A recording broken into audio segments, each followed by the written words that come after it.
So here we have an example of one of our phase 2 texts.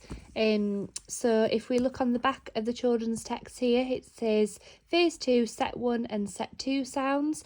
So these are some of the sounds that the children have already learned in reception so far. So the children should be familiar with these in their reading. When the children are reading with you at home, you might find that they're able to segment the sounds together, which means they will say d, I, n, but they might not be quite ready yet to blend the sounds together to actually read the word.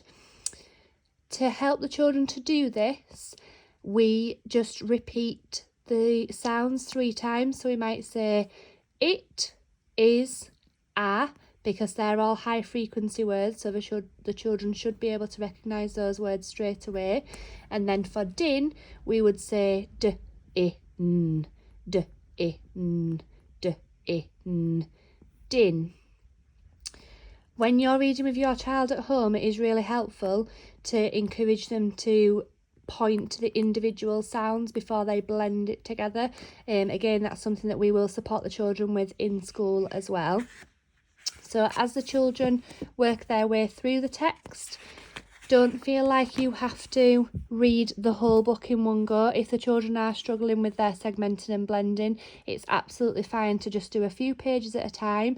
We really want the children to enjoy reading right from the start of their journey with us in reception. So if they are struggling, please don't make it into a chore for the children. Just encourage them throughout. It's also quite useful just to point out to the children that at the start of a sentence we have a capital letter, so the I sound might look like this, but it might also look like this. In terms of things like exclamation marks and full stops and things, we do draw the children's attention to those just to expose the children to those sorts of punctuation.